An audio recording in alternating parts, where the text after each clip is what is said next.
Alrighty, how you going, guys? And welcome back to DCS, and welcome to my channel. It's JetSemi here, and welcome to the first of many, this time very many, videos of the Super Sabre Hun that we got over the weekend. I've taken quite a few times up in the air with it, and me and my new squadron that I'm slowly building from the ground up, doing one-on-ones with one guy at the moment, learning as we go and teaching him, and he's teaching me, and I'm hoping to install this onto you guys. I have seen quite a few videos out there on the Hun, but there's quite a few videos out there that are not out there on the Hun. So I'm going to break these videos down. I've been working tirelessly over the weekend and sorting out tutorials that are going to help each person, myself, and other people in the future that want to fly the Hun or the Super Sabre, the F-100D that we got over the weekend, to fly it to their best of their ability. Now, key things on the Hun.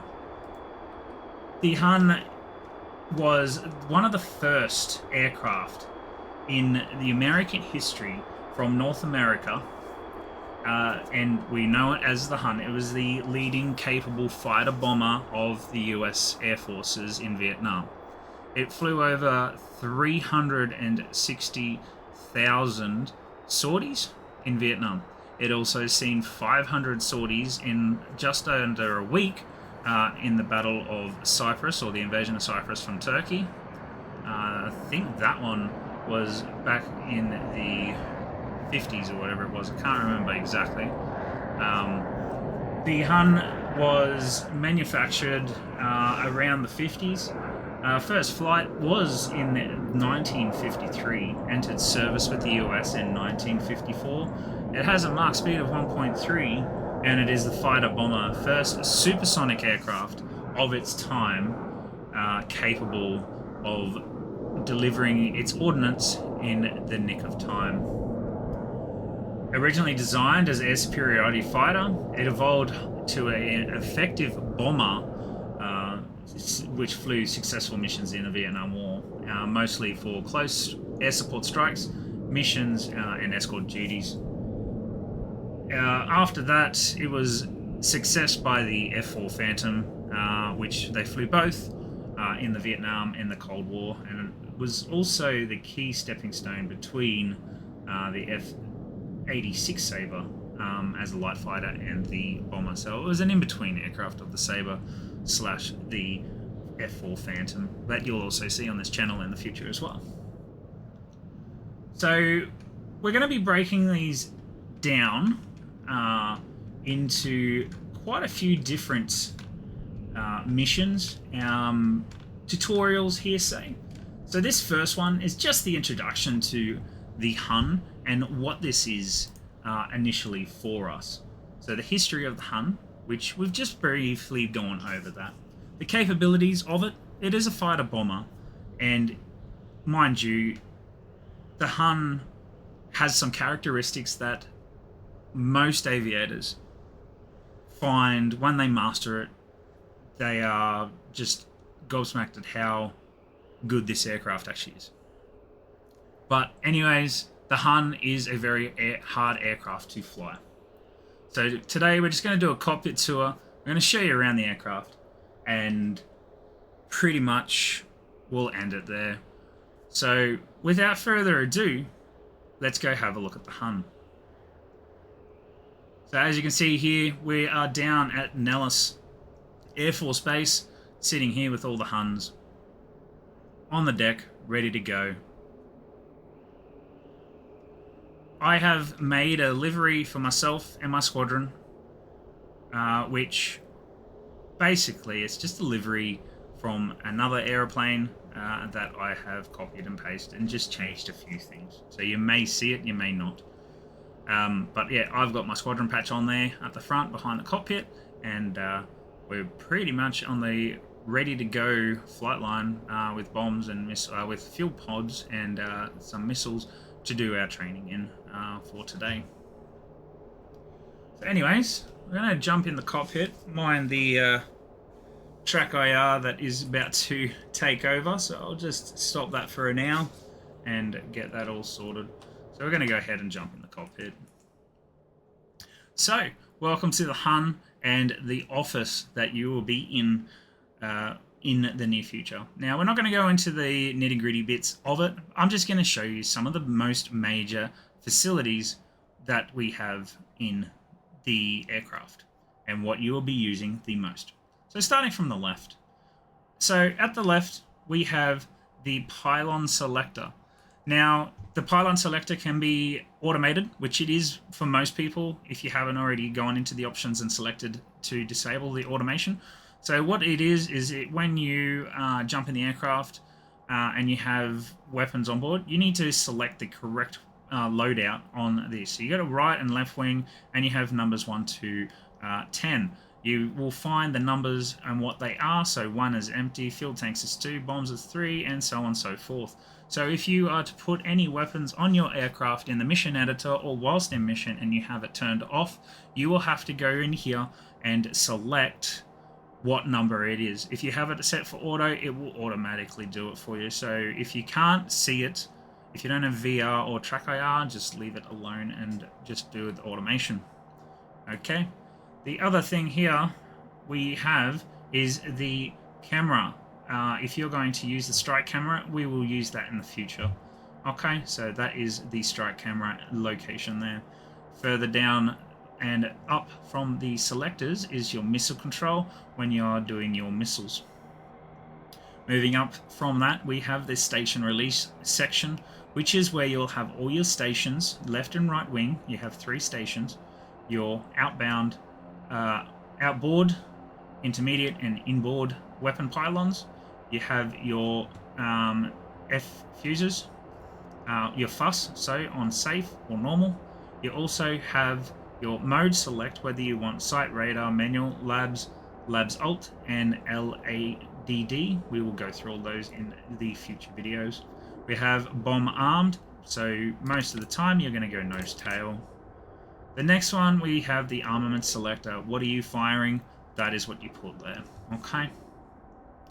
The next up from that is a very old communication radio. I don't know what it is, so if you know what it is, please comment in the bottom. I'm not 100% sure what that radio code is, but we have the radio. It's self-explanatory. On, so main, both, and ADF, and you can also select your presets and your guard there. Further up, I don't know what the cipher is. It's probably something to do with secret squirrel business, so that's that. Up again from that is your bombing panel for your how many you want to set in ripples, your mills, your feet apart that you're going to drop them, whether you want to drop X1 or X10, and your singles and your ripples are on there as well. And you got your throttle. Flaps are underneath there. And a little bit back from that, you have your range sweep, your sight fill, and your sight dampener, your bright or whatever. So if you are finding your sight bright or not bright, it is at the back of the throttle there. Further up from that, we have all your hydraulics and engine start masters and a whole bunch of other stuff here. G limiter, your push to trim, your rudder control, left or right, anti-skid. Now throw them up there. You got your landing gear. Your landing gear cutout warning. So if your landing gear has a red light on it, it's beeping the whole time. The cutout warning is just there. Fire detection system up the top. Emergency jet, landing lights, and so on and so forth. You also have your labs gyro check and your tail hook. Canopy is right here. And moving on, you have up the top your drag chute and your RWR, which is the AN ARP 25 Victor. So that is basically to find any air threats, missiles or whatever. You can actually turn this off, so because some earlier models did not have an RWR, so you can turn that off for some authenticity if you wish. You'll probably find jumping straight into your version of the Hun, your cockpit's going to look a little different to mine. I have set up my own custom cockpit on how I want to set it up for myself, and it as follows. I have the clock at the top, my altitude, my altimeter, and my vertical speed up the top, because you're going to be using your vertical speed a lot in this aircraft.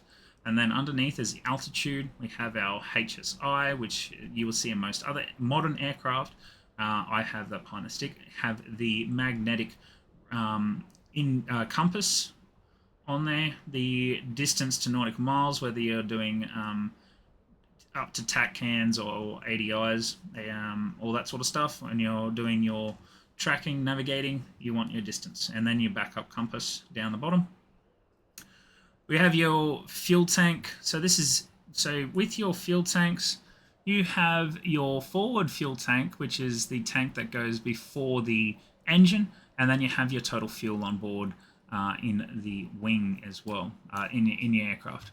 And then just behind the stick, we'll get rid of that. Just behind the stick, you have some other warning lights here for the DCU-9A, and you also have the drop tank fuel quantity. So if you have your drop tanks, they will be there. Okay. I'm not 100% sure if it's all drop tanks or whatever, but you have your fuel for your drop tanks. Up here, I'm not 100% sure what that is. It's probably got something to do with your labs release. I haven't got into that. I will let you know, and if you know, let me know. You got your turn slip indicator, which is run by DC electricity. Your turn slip indicator you'll be using a lot in this aircraft, so make sure your aircraft is balanced on takeoff. You got your G limiter to the right of that, your hydraulic pressure, and underneath the dash you have your Systems 1, Systems 2 utility, and rudder systems for your hydraulics as well. And then under again you got your gun selector, so for your upper and lower and off. So your upper, all, and lower, and then pod if you have a gun pod. Your master caution light, and over here is your AC and DC load volt meters.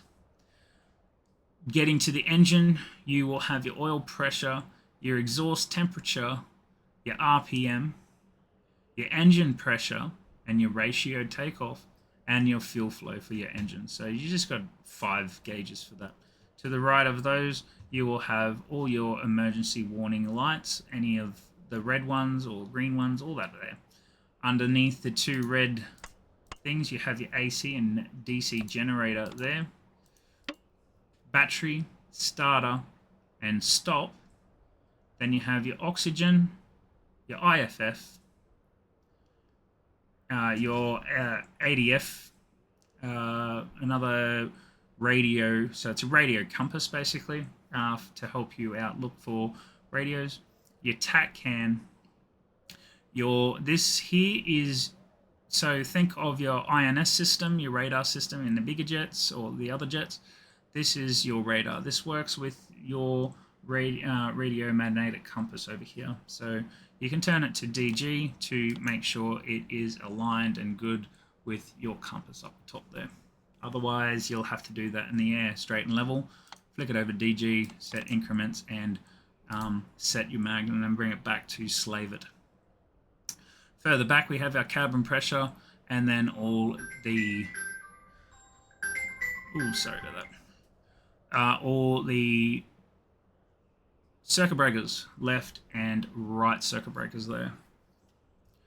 Further up, we have your defogging equipment, your lights. There's also lights down here, so your external floodlights and your beacon lights. You also have your external lights and cabin lights there. You get test switch there, and we have a I'm not too sure what that one is in there. Your static compass and your fuel quantity compass, your fuel quantity lights, and then you also have your oxygen there as well. Another neat thing that probably a lot of people that have been flying the Hun this weekend don't know, under here is an E6B, a very old flight computer, and it works as a dream right here. So if you need to do E6B sort of stuff, we will get into that and do a tutorial eventually.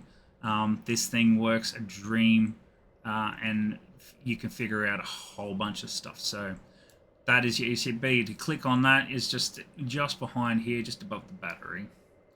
And just under this black handle here is your standby instrument inverter, which you will be using on startup. And then above you have your HUD and your cage and uncaged sight right there. And then up here is your wingspan for when you're doing air combat. There's also a manual one on your stick, which you will need controls for. Apart from that, your stick and then your pedals. And also before flight removal tags for your canopy ejection and your ejection seat handle, which you can remove like so. And you can also click on the bag at the back of your aircraft, or back of your seat, on that bag on the other side, on there, to put those back into the aircraft. So without further ado, guys, thank you for watching, and I really hope this was a very good video for you to watch. And yeah, let's get out there and do some more videos, more training, and I hope to see you in the future. Thank you very much, guys. See you later.